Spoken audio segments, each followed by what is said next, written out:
Okay, Assalamu alaikum students. I hope you all are fine. हमने chapter number 2 के chemistry 10th class के exercise का solution करना है और हमने एमसीक्यूज़ की वीडियोस अपलोड कर दी हैं ऑलरेडी। आप लोग वहाँ पे जाके उसका सलूशन ले सकते हो। अब हम मूव कर रहे हैं शॉर्ट क्वेश्चंस की तरफ। तो हमारे पास सबसे पहले है कि name 3 common house hold substances having. हमने कोई ऐसी चीज़ें बतानी हैं जिनकी pH ग्रेटर दैन 7 हो, लेस दैन 7 या इक्वल टू 7 हो। तो ग्रेटर दैन 7 वाली चीज़ें बहुत ज़्यादा हैं, ठीक है। सोप है, वॉशिंग सोडा है, टूथपेस्ट है, हैंड वॉश है, जो भी आप लोग बेसिक चीज़ें सोपी टच वाली चीज़ें घर में यूज़ कर रहे हैं वो सारी की सारी ग्रेटर दैन 7 है। लेस दैन 7 वाली चीज़ें सारी खाने पीने की चीज़ें आपकी विनेगर है, लेमन जूस है, सिट्रस फ्रूट्स है, या सिंपल सोडा आप लिख दो या कार्बोनेटेड सोडा लिख दो, ये भी आपके लिए एसिडिक ही चीज़ें ही हैं। pH वैल्यू इक्वल टू 7 ये कम है, ठीक है। एक तो डिस्टिल्ड वाटर जिसको हम प्योर वाटर कहते हैं वो 7 वाला है, और न्यूट्रल साल्ट्स, ठीक है। सारे के सारे साल्ट्स नहीं, सिंपली कुछ ख़ास साल्ट न्यूट्रल साल्ट्स उनकी pH जो है वो इक्वल टू 7 है। उसके बाद है define a base and explain that all alkalis are bases but all bases are not alkalis. सारी की सारी बेसिस अल्कलीज हैं लेकिन सारी की सारी अल्कलीज बेस नहीं है। तो ये तो 8 में आप लोग बुक में पढ़ के आए हो, बहुत आसान था। बेस क्या सबसे पहले हम, ठीक है। अच्छा, सिंपली अगर आपको कहा जाए ना कि what is acid, what is base, तो आपने जो सबसे पहला कॉन्सेप्ट पढ़ा है आर्हेनियस का कॉन्सेप्ट, आपने उसके अकॉर्डिंग डिफाइन करना है। जब तक मेंशन नहीं किया रहता कि किसके अकॉर्डिंग आपने एसिड या बेस को डिफाइन करना है, तो आपने जो सबसे फर्स्ट कॉन्सेप्ट है उसी के अकॉर्डिंग ही डिफाइन करना है। तो यहाँ पे कहा है ना डिफाइन बेस, तो हमने तीनों के ज़रिए नहीं बताना उसको कि बेस क्या है, हमें फर्स्ट जो कॉन्सेप्ट है उसी को रखना है। So base is a substance which dissociate in aqueous solution to give hydrogen ion. Base एक ऐसी चीज़ है जो पानी में डिज़ोल्व होके या डिसोसिएट होके हाइड्रोजन आयन बनाती है। तो फिर अल्कली क्या है? Alkali are the bases which are soluble in water. वो सारे की सारी बेस जो पानी में डिज़ोल्व हो जाए, हल हो जाए, वो सारी की सारी अल्कलीज हैं। But because all bases are not soluble in water, सारी की सारी बेसिस तो वाटर सॉल्युबल नहीं है, इसी वजह से तो हम दूसरे कॉन्सेप्ट में गए। हमारा जो आर्हेनियस का कॉन्सेप्ट है उसमें ड्रॉबैक खामी ही ये है कि वो उन कंपाउंड्स के लिए नहीं था जो पानी में हल नहीं हो रहे थे। So all alkalis are bases, तो सारी की सारी अल्कलीज जो डिजोल्व हो गई बेस पानी के अंदर, वो तो है तो alkali, but all bases are not alkali. लेकिन बहुत सारे ऐसे केमिकल्स हैं जो बेस तो हैं लेकिन वो वाटर सॉल्युबल नहीं है, इस वजह से वो अल्कली नहीं है। उसके बाद थर्ड क्वेश्चन है कि डिफाइन ब्रोंस्टेड-लोरी बेस, ठीक है, ये बुक पे लिखा हुआ था, मसला कोई नहीं है इसके लिए। And explain with an example that what is the Bronsted Lowry base. तो according to Lowry Bronsted concept, base is a substance that can accept a proton. Base वो चीज़ है जो प्रोटॉन को एक्सेप्ट करे किसी दूसरी चीज़ से। तो हम देखते हैं इक्वेशन, हमारे पास वाटर है और साथ में है अमोनिया। रिवर्सिबल रिएक्शन हुआ और अमोनिया ने अपना लोन पेयर वाटर, सॉरी, जो अपना एक हाइड्रोजन है वो इस लोन पेयर इसका यूज़ करके नाइट्रोजन ने अपना 3 के बजाय कितने बांड बना लिए? 4 बांड बना लिए। तो यूँ समझ लिए कि एक हाइड्रोजन जो है वो आ चुकी है किसके पास? नाइट्रोजन के पास। So base is substance that can accept a proton from another substance, ठीक है।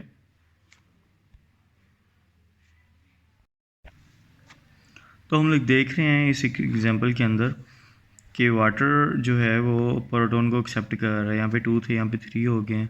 तो इसने क्योंकि प्रोटॉन एक्सेप्ट किया और प्रोटॉन एक्सेप्ट करने वाला ही ब्रोंस्टेड बेस है, तो इस वजह से वाटर जो है वो एक ब्रोंस्टेड बेस है। उसके बाद हमारे पास क्वेश्चन नंबर 4 है कि how can you justify that Bronsted Lowry concept for an acid base is applicable to non aqueous solution.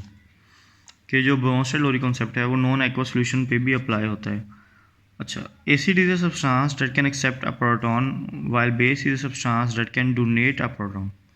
ये है लोरी ब्रोंस्टेड का कॉन्सेप्ट एसिड और बेस से रेलिवेंट। तो आपने इस पूरी डेफिनेशन में कहीं भी उसने कहा कि एक्वस मीडियम चाहिए? नहीं। So this concept of acid and base do not require water as a medium. उसने पानी की बात ही नहीं की, उसने नहीं कहा आर्हेनियस की तरह कि वाटर सॉल्युबल हो, डिसोसिएट हो, ऐसे कोई बात ही नहीं कही। So this concept can also apply on non aqueous solutions as well.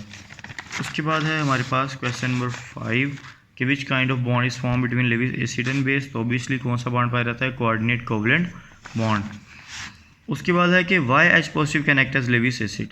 ठीक है, इसका आप कई तरीके से जवाब दे सकते हैं, जो मैंने अपने मुताबिक सही मुझे लगा वो ये है कि अकॉर्डिंग टू लेविस कॉन्सेप्ट आपने सबसे पहले लेविस कॉन्सेप्ट को डिफाइन करना है। Acid is substance that can accept a pair of electron. Acid एक ऐसी चीज़ है जो इलेक्ट्रॉन का पेयर जो है वो एक्सेप्ट कर सकती है।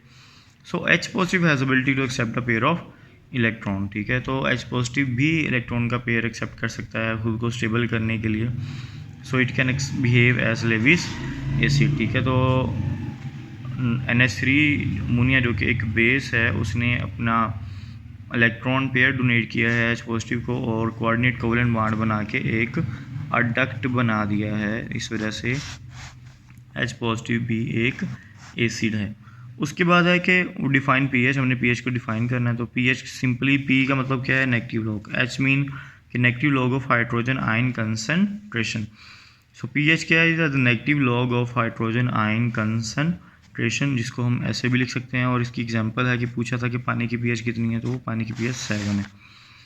उसके बाद है कि Na2SO4 is a neutral salt while NaHSO4 is an acidic salt.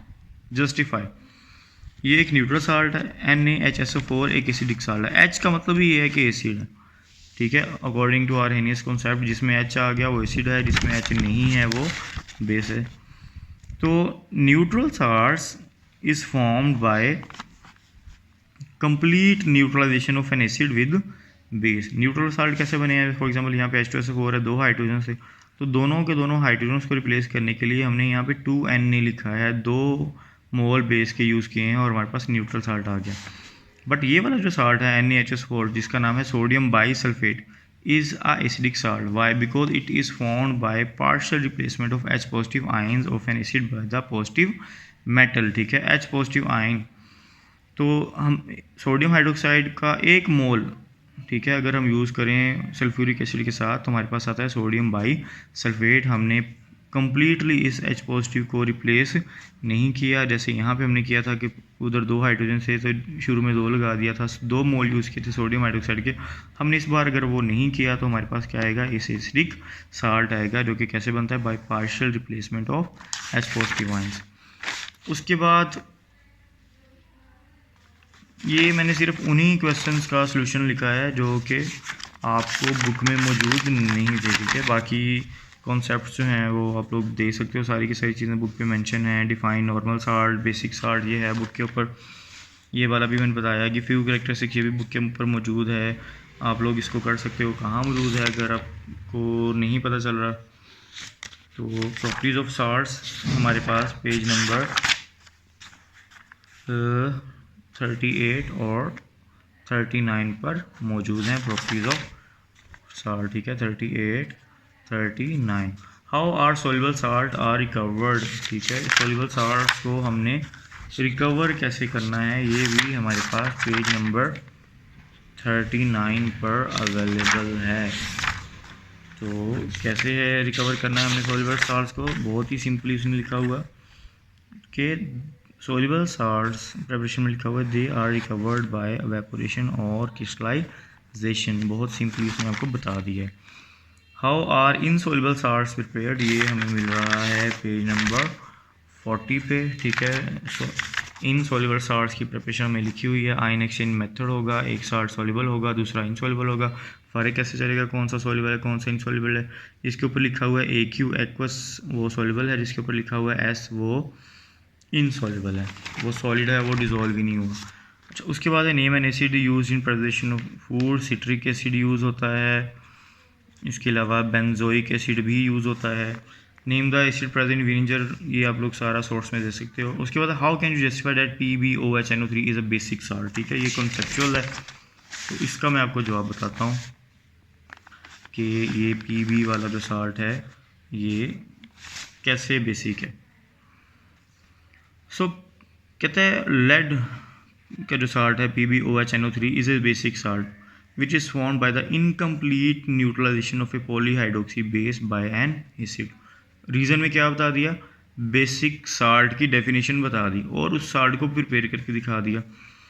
Definition क्या है जी, कि इनकम्प्लीट न्यूट्रलाइजेशन हुई है पॉलीहाइड्रोक्सी बेस की, जैसे PbOH ट्वाइस है, ठीक है, 2 बार हाइड्रोक्सिल ग्रुप आ रहा है यहाँ पे, तो हमें यहाँ पे 2 लगाना था लेकिन हमने नहीं लगाया, सॉरी। PbOH ट्वाइस है, 2 बार OH आ रहा है, पॉलीहाइड्रोक्सी है, तो हमने यहाँ पे इसको न्यूट्रल करना था, तो हमें यहाँ पे 2 मोल चाहिए थे नाइट्रिक एसिड के, लेकिन हमने 1 मोल यूज़ किया है, जिससे हमारे पास ये साल्ट बना है और साथ में क्या बना है, वाटर। तो क्योंकि इस साल्ट में इस रिएक्शन के बाद भी एक हाइड्रोक्सिल ग्रुप बचा हुआ है, सो डेट्स मीन कि ये साल्ट बेसिक साल्ट है जो कि कम्प्लीटली न्यूट्रलाइजेशन से नहीं बना। हाँ, अगर आप इसकी कंप्लीट न्यूट्रलाइजेशन करना चाह रहे हैं तो इसी PbOH देखिए बेसिक साल्ट है, उसको आपने न्यूट्रल करना है तो उसमें क्या डाल दो, एसिड डाल दो।